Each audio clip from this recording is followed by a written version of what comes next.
All right, this is chapter 9.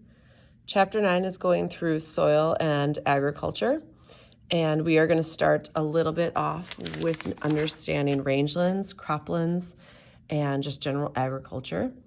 And agriculture is essentially practice of raising crops or animals for human consumption and use. When we use those plants or that land to grow plants, it's called a cropland. When we use the land for raising livestock, it's called a rangeland. And we found that as the population on Earth has grown, we have less arable land for farm and less land to actually turn into rangeland. About 10,000 years ago, humans switched from a hunter-gatherer lifestyle. When we did that, as we were hunters and gatherers, you carried your children around with you from place to place. So people had a tendency of spacing their children out.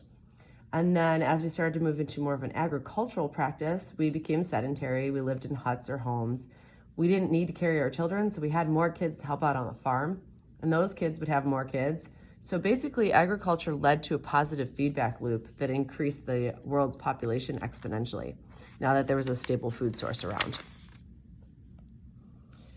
This one, we should know the definition of traditional agriculture, industrial, monoculture, polyculture, plantation, which was added, and sustainable agriculture.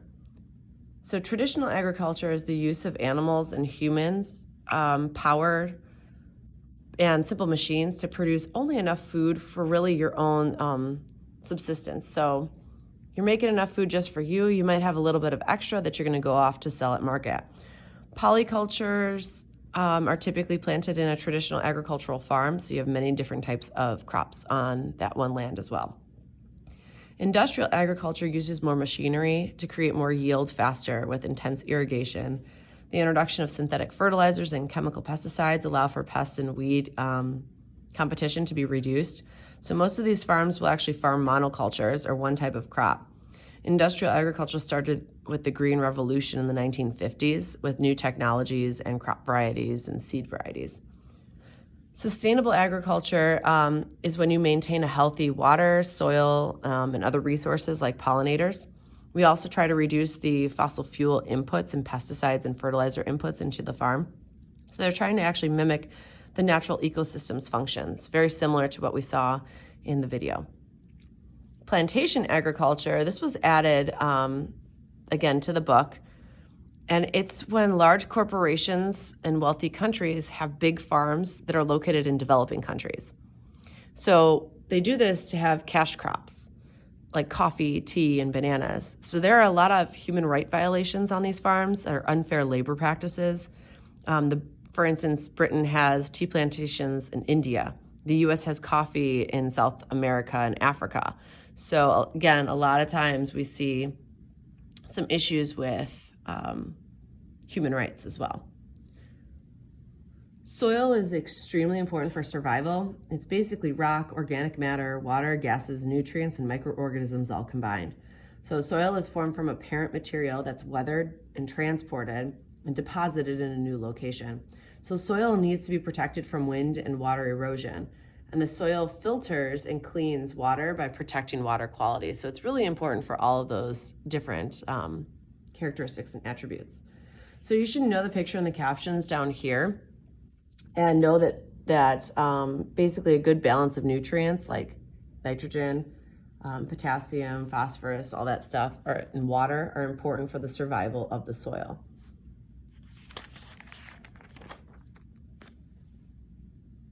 Okay. Knowing the soil profile is really important. Here's the soil profile. You should know horizons O, A, B, and C. O is the organic matter, like leaf litter, twigs, dead stuff. It's not technically on soil, it's just on top of it. The real soil layer starts with A, which is the topsoil. Humus is an extremely important soil. Mature compost, it's important for our soil health and solves a lot of our problems that we might have with soil. For instance, if your soil is too acidic, you can put down more humus, and humus will actually help to change the pH. The addition of acids adding to a soil, again, humus will adjust that and change the acidity. Microorganisms live in the layer of humus, and that adds more nutrients then, adds more aeration to the soil. Humus will also prevent nutrients from leaching out, and leaching is the process by which liquids and minerals within those liquids start to move through soil. So humus will actually keep those nutrients in and closer to the plants.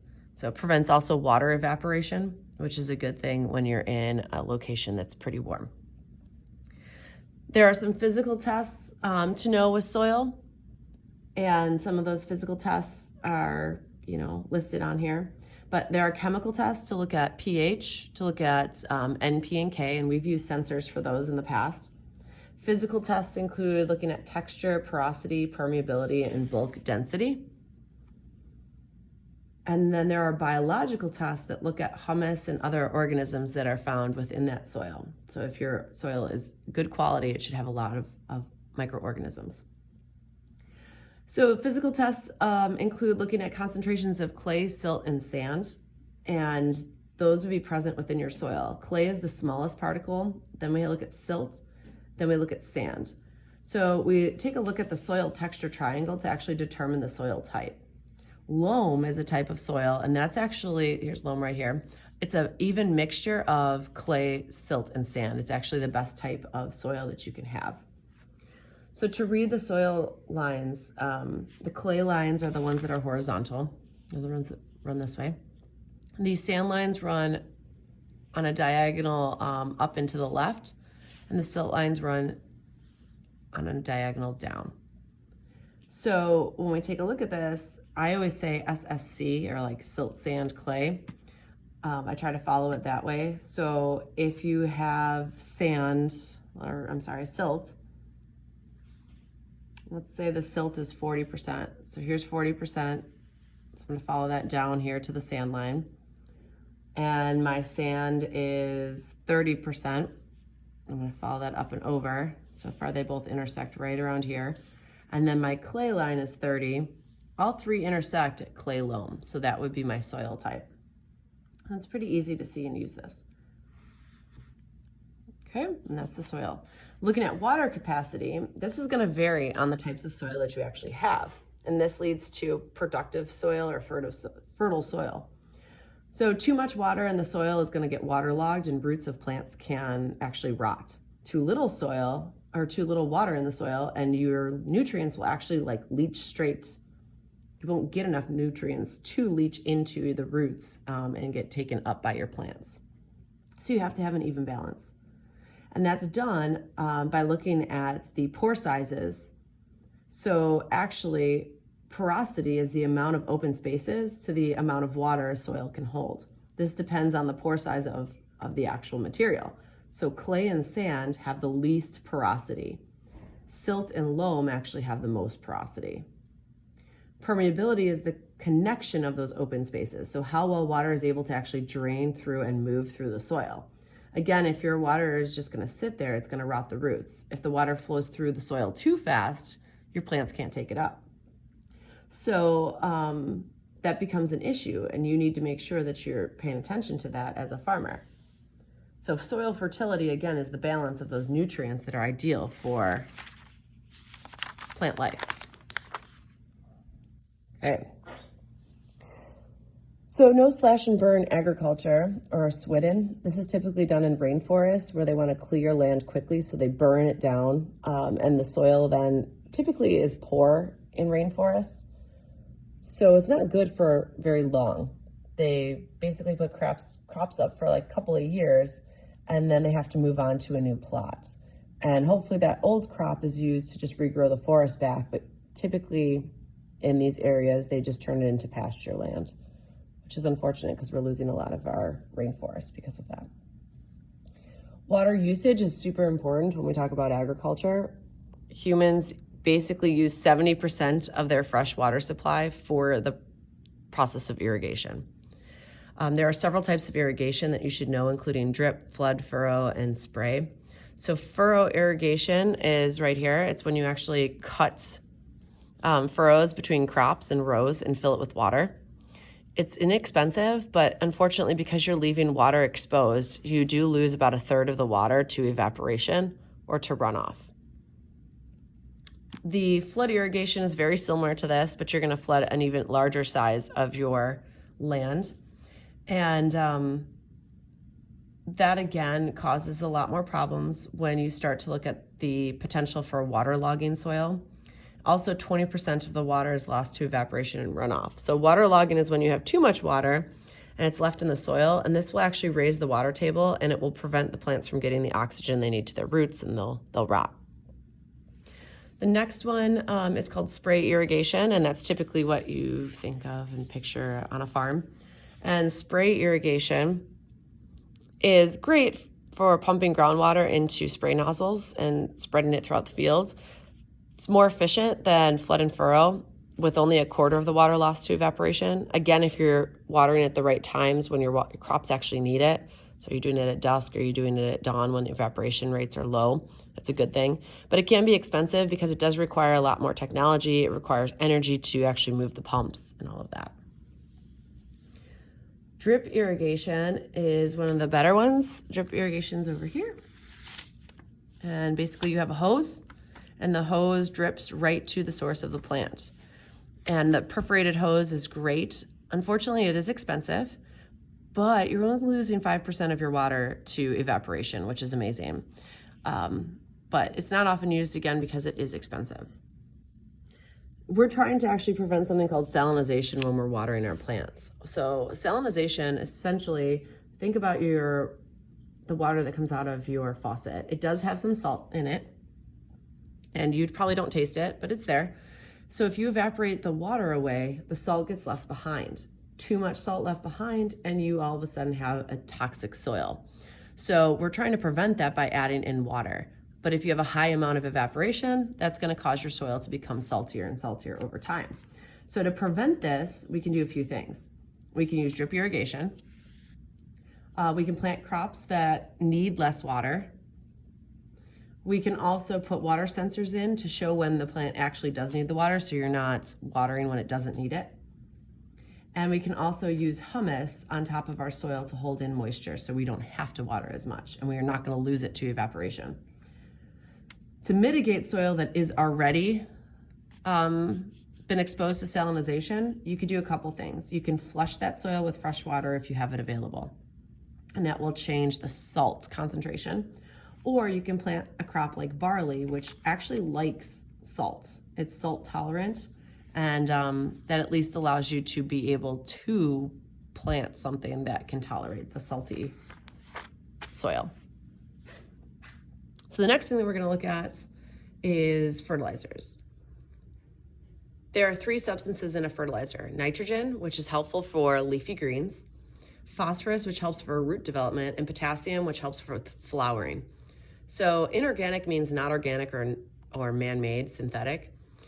More likely, because it's inorganic, we do have an excess amount of nitrogen and phosphorus in it, and that has a tendency to then run off into waterways. We typically see this fertilizer in a liquid or a solid form. And again, excess fertilizers do get run off and can cause eutrophication. Organic fertilizers made from living things like green manure, which is actually crop residue and vegetation that's allowed to decompose. Compost and animal manure as well are examples of organic fertilizers. This picture shows problems that we're having with fertilizers. So we've already talked about eutrophication in the past, so I'm not going to go over that. But it can also soak into the ground and get into our groundwater. And that can be a problem, because if you are a farmer and you're surviving off of that aquifer to drink yourself, you are actually going to start to drink contaminated groundwater with nitrogen and phosphorus. So they will actually pump it out and take those nitrates in. We also have air pollution that can come as that nitrogen becomes airborne. And the nitrous oxides, when they do that, they can ruin the air and actually can affect trees and other organisms and change the air quality. If water does, or phosphorus and nitrates do get into your water, we cannot detect them. Phosphates are a problem because they cause cancer. Nitrates cause something called blue baby disease. So essentially, the nitrogen starts to bond with hemoglobin instead of oxygen bonding with hemoglobin. So in babies, they're going to be breathing normally, but they're going to start to turn blue because their red blood cells aren't carrying oxygen. They're actually carrying nitrogen around. So they're suffocating in a way. They're not getting enough of the oxygen through their bloodstream and into their cells. So there are three main agricultural practices that are actually considered to be the most damaging to the environment. That's tilling, slash and burn, and fertilizers. And we've talked about these two already. So let's look at tilling. Tilling is when a farmer will actually plow and turn over the soil to prepare it for seeds, and that leaves it vulnerable to the wind and the water erosion. So no-till farming is a practice that most people use nowadays, and that's when you leave a little bit of the crop residue behind with the old roots to help basically protect that topsoil and protect it from wind and water erosion. So there are different causes of erosion. They're listed right in here, so make sure you do know that. And then understand what degradation is, which is the decline in the quality of something. Erosion is when water or wind can remove soil from an area, and deposition is when it deposits that eroded soil somewhere else. So during the Dust Bowl, it was picked up from, Kansas, Iowa, Nebraska, and it was dumped, maybe hundreds of miles away.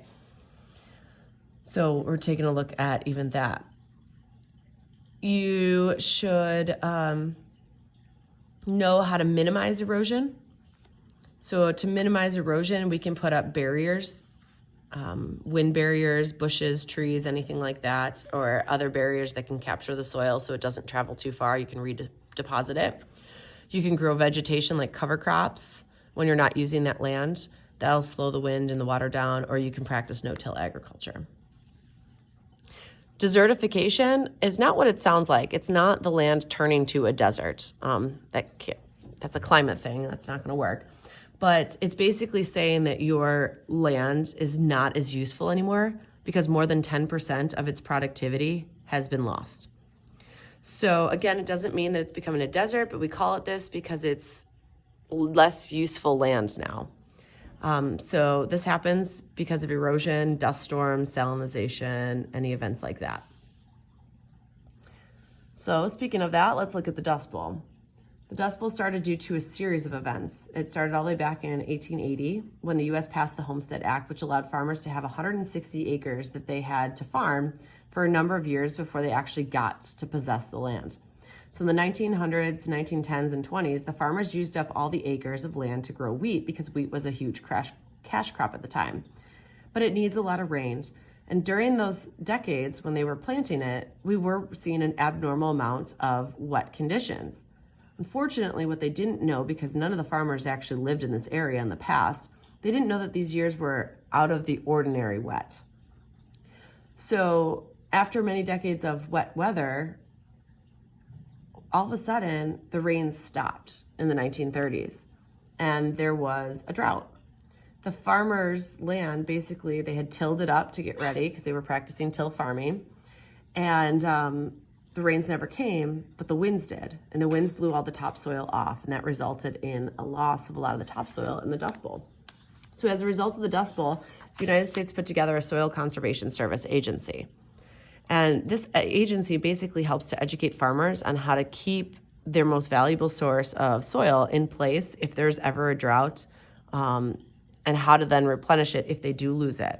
Because once it's gone, it's very, very difficult to get back. Ways of doing that include like crop rotation. We use this solution for a lot of problems that you might get or might not get, but rotating crops around. Maybe one year you grow corn, the next year you grow legumes, and legumes actually add more nitrogen to the soil. So the following year you grow more corn because now you have more nitrogen. Then you replenish it the next year with the legumes like soybeans and anything else and add that nutrients back in. So that's crop rotation. This section also references a bunch of other ways of preventing erosion and their descriptions. So make sure you know those. And again, it's crop rotation, terracing, which happens on really, really steep terrains. You have intercropping, which integrates various crops in the same area. You have shelter belts to reduce wind erosion. That's what you're looking down here, those lines of bushes.